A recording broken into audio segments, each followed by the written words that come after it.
Guys नमस्ते। आज हामी हाम्रो यो युट्युब च्यानल मार्फत चाहिँ हामी पास्ता बनाउने मेरो बुढीको स्पेसल आइडिया म देखाउन सेयर गर्नु गइरहेको छु। हेर्दै जानु होला। पहिला हामीले केराउ यसरी गऱ्यौँ, त्यस पछाडि अब यहाँ बन्दा काट्दैछ।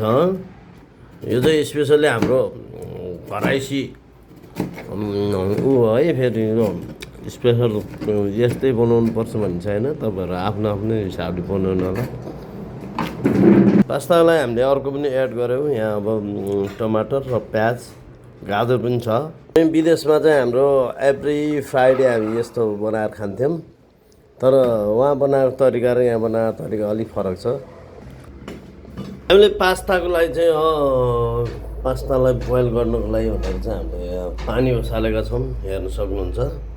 पानी उम्लिन लागिसक्यो झन्डै। हामीले चाहिँ यसलाई माइक्रोनी भन्छौँ होइन। माइक्रोनी विदेशमा सदाको खान्छ, यो पनि मिसाउने थियो कि। हामीहरू माइक्रोनी बनाउनलाई हेल्प गर्दैछु यसले नि। यहाँ अब अलिकति तेल हाल्ने रे। ल फेरि अर्को प्याज पनि काट्दैछौँ। यस्तो भइरहेछ अहिलेसम्म कन्डिसन अनुसार। हल्का चाहिँ हामी यो ऊ पनि हाल्दैछौँ, यहाँ के भन्छ चना पनि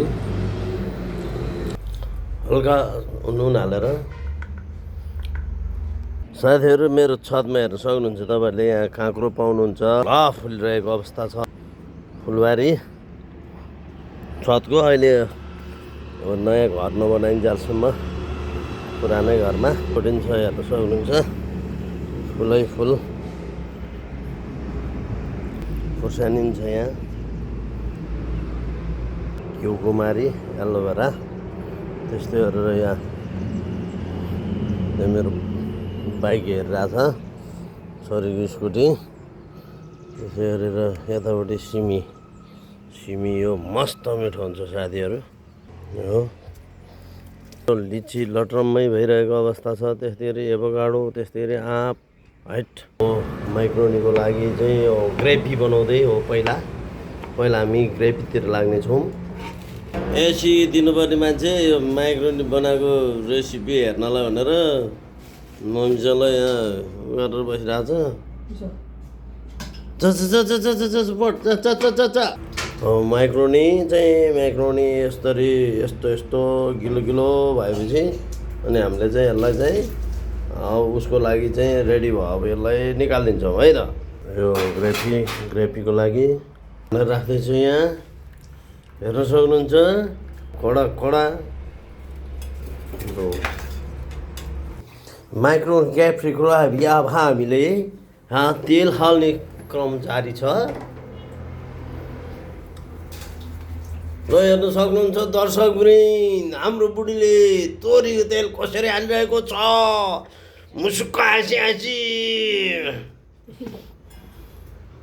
त्यसपछि हाल्दैछु यहाँ। अहिले दर्शकवृन्द, हामीले आज यहाँनिर फेरि यो तेलमा चाहिँ जनदेखि सनसम्मको फ्राई भइरहेको अवस्था छ।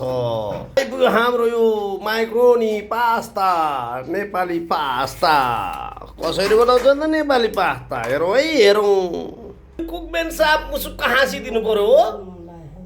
हुनुहुन्छ दर्शकवृन्द,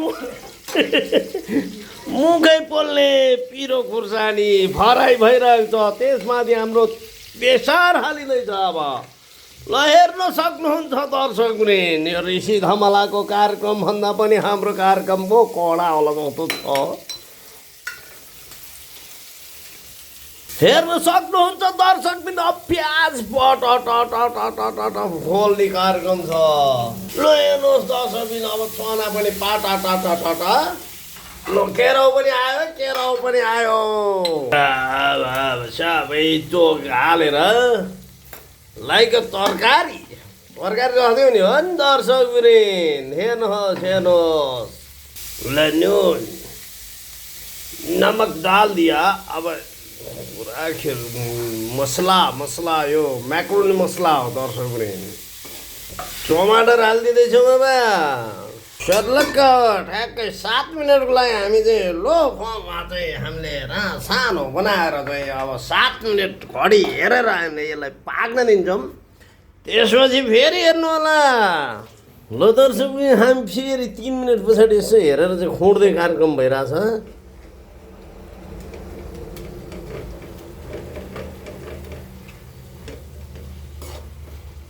त्यो गाजर पाके भयो हुन्छ। ल दर्शक पनि यसरी हामीले चाहिँ यस्तो बनाएर अब चाहिँ यहाँ हालिदिन्छौँ। दर्शक बहिनीहरू हेर्नु होला।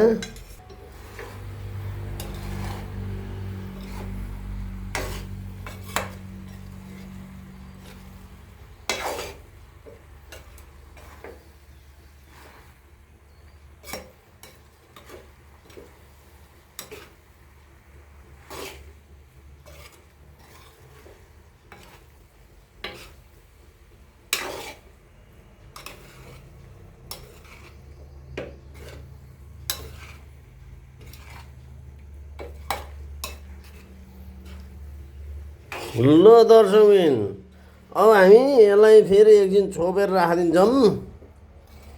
ठ्याक्क 5 मिनट पछाडि आएर घप्ला घप्ला घप्ला घप्ला हानिदिन्छौँ। ल धन्यवाद, हेर्दै जानु होला।